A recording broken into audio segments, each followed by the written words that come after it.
आज का जो टॉपिक है वो है रिश्ता। हमारी लाइफ में रिश्तों की बहुत ज़रूरत है। यदि हम अपनी लाइफ में कुछ करना चाहते हैं तो हमें रिश्ते ही ऐसे हैं जो हमें बनाए रखते हैं या फिर हमें हर परिस्थिति में जोड़े रखते हैं। इसलिए कभी भी रिश्तों में कोई प्रॉब्लम आए या कोई अनबन हो जाए तो याद रखना, उस रिश्ते को बनाए रखो और जोड़े रखो। याद रखना मेरी छोटी सी बात कि हीरा कभी गिर जाए ना तो उसे झुक कर उठा लेना, क्योंकि हीरे की पहचान सिर्फ उसे ही होती है जिसने उस हीरे को एक माला में बांधा हो या फिर एक हार में बनाया हो। इसलिए हमेशा किसी भी रिश्ते के लिए थोड़ा झुकना पड़े ना तो झुक जाया करो, क्योंकि झुकने से कोई इंसान छोटा नहीं होता। हर फलदार वृक्ष हमेशा झुका होता है, जबकि जिस पेड़ों में वृक्ष मतलब फल नहीं होते वह वृक्ष कभी भी झुका नहीं होता। इसलिए हमेशा दानवीर बनो, लोगों की प्रॉब्लम को सॉल्व करो, सहल करो, लेकिन इनसे लड़ो मत। कई बार क्या होता है हमारी लाइफ में, हम अपने कार्य के लिए, अपने मुनाफे के लिए या फिर अपनी घमंड की वजह से हम दूसरों से लड़ जाते हैं या उनकी प्रॉब्लम को सॉल्व नहीं करते बल्कि और बढ़ा देते हैं। इस वजह से क्या होता है कि हमारी लाइफ में जो रिश्ते होते हैं वो टूट जाते हैं। इसलिए कभी भी अपने लाइफ में रिश्तों को तोड़े नहीं, जोड़े रखें, क्योंकि जोड़ने से ही रिश्ते बड़े होते हैं और हमारी लाइफ सुनहरी होती है। चलिए मैं आपको एक छोटी सी स्टोरी सुनाता हूँ, शायद आपको मेरी बात समझ में आ जाए कि मैं ऐसा क्यों कह रहा हूँ। एक रमेश डॉक्टर होते हैं, उनकी एक लड़की होती है। जो डॉक्टर होते हैं वो अपनी लड़की की एक लड़के से शादी करवाते हैं। जो उनकी लड़की होती है वो काफ़ी समझदार होती है, बस फ़र्क इतना है कि जो उनकी लड़की होती है वो हर बात पे गुस्सा बहुत करती है। तो उसने अपनी लड़की की शादी करवाई। जब शादी करवाई तो शादी के 1 महीने और 2 महीने तो काफ़ी ठीक था, कोई प्रॉब्लम नहीं थी। फिर उसके बाद क्या हुआ, जो उनकी लड़की जो ससुराल गई तो ससुराल में जो उनकी सास थी इस लड़की की, वह भी काफ़ी गुस्सैल थी। उन्हें भी हर बात पे बहुत गुस्सा आया करता था।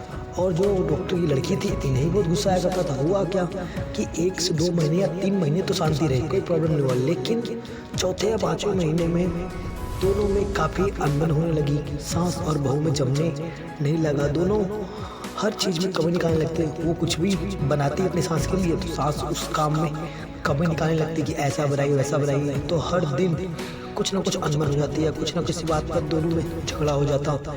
1 दिन हुआ, 2 दिन हुआ, 1 महीना गुजर गया झगड़ा करते करते। फिर एक दिन हुआ क्या कि बात हाथापाई पे आ गई। बात झगड़े तक से आगे बढ़कर हाथापाई पर आ गई। तो जो डॉक्टर की बेटी थी उसने अपना ससुराल छोड़कर अपने घर आ गई। ससुराल छोड़कर अपने घर आ गई और अपने पिताजी से हर बात बताने लगी कि नहीं, मुझे वहाँ बिल्कुल जम नहीं रहा है, मैं नहीं चाहती कि मैं वहाँ रहूँ। तो जो उसके पिताजी होते हैं वो कहते हैं एक काम करो, मैं तुम्हें एक दवाई देता हूँ कि तुम्हारी जो सांस है ना वह 3 या 4 महीने में सुधर जाएगी, तुम्हें कुछ नहीं डांटेगी या कुछ नहीं बोलेगी। मैं तुम्हें वो दवाई देता हूँ, दवाई लेके जाओ और चुपके से रोज़ अपनी सांस के खाने में खिलाया करो, ताकि वो उसका स्वभाव बदल जाए और तुम उसे आसानी से समझा सको। तो जो उसकी बेटी थी वो काफ़ी खुश हो गई।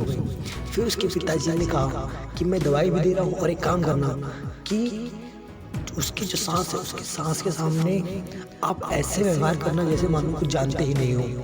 उसकी बहुत सेवा करना, खाने अच्छे अच्छे बना के देना, वो कितना भी डांटे तो चुपके से शांति से सुन लेना। वो कुछ भी बोले तुम सिर्फ शांति से सुन लेना। वो कितना भी डांटे, कितनी भी कमियां निकाले तो उस कमियां को सीख लेना, समझ लेना। और अगर ज़्यादा डांटे तुम कुछ मत बोलना, तुम शांति से बैठे रहना, तभी इस दवा का असर होगा। तो जो उसकी बेटी थी वो दवा उठाई और अपने ससुराल वापस से ले गई। जब अपने ससुराल वापस से ले गई तो उसने फिर वापस खाना बनाया, अपने पति को दिया और अपने सास ससुर को दिया। तो उसकी सास ने वापस कमी निकाला उसके खाने में, उसको बोला कैसा खाना बनाई, मुझे बिल्कुल पसंद नहीं आया है। तो भी उस लड़की ने क्रोध नहीं किया, उसने अपने पापा की याद आ गई, बात याद आई और वो कुछ नहीं बोली, चुपके से शांति से बैठी रही।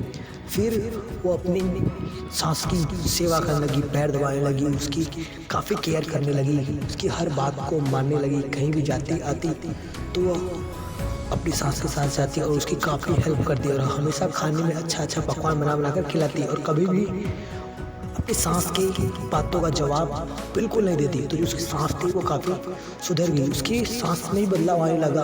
अपनी बहू का व्यवहार देखकर उसकी सास में ही बदलाव आने लगा। लेकिन उसकी बहू थी वो तो दिखावा कर रही थी। फिर धीरे धीरे धीरे क्या हुआ कि सास काफ़ी बदल गई, और सास को देखकर जो उसकी बहू थी वो भी बदल गई। फिर एक दिन वह जो दवा बची थी उसको वापस लेकर अपने ससुराल गई और अपने पिताजी को बोली कि पिताजी ये दवाई मुझे नहीं चाहिए, अब इसे रख लो। मेरी सांस बदल गई, मैं नहीं चाहती कि मेरी सांस और बदले। जैसी सांस मुझे मिली बस यही चाहिए। जो उसके पिताजी होते हैं वो बहुत ज़ोर से हंसने लगते हैं, बोलते हैं बेटी ये दवाई तो सिर्फ स्वास्थ्य के लिए थी, कोई नजरिए के लिए नहीं थी। मैंने तो सिर्फ स्वास्थ्य की दवा दी थी और तुम्हें सिर्फ समझाया था कि प्यार मोहब्बत से हर बड़ी से बड़ी प्रॉब्लम को सॉल्व किया जाता है, और तुमने वही किया, केयर किया, देखभाल की, कभी भी जवाब पर प्रहार नहीं किया, उल्टे जवाब नहीं दिए। इस वजह से तुम अपनी लाइफ में खुश हो। अगर मेरी बात समझ आ जाए आपको तो कभी भी झगड़ा मत करना। आई होप आपको मेरी बात समझ आ गई होगी कि मैं कहना क्या चाहता हूँ। हमेशा रिश्तों को बनाए रखो, प्यार से देखो। हाँ प्रॉब्लम होती, झगड़े होते हैं, तो झगड़ों को समझना सीखो, सॉल्व करना सीखो। कभी भी घमंड में ये मत बोल देना उसको कि तुम कुछ नहीं कर सकते मेरे बिना, यह गलत है। इसलिए हमेशा अपने घमंड को बनाए रखो, अपने गुस्से को रोक के रखो। आप हमेशा अपने लाइफ में सक्सेसफुल हो जाओगे। मेरी बात अच्छी लगी तो लाइक कमेंट जरूर करें।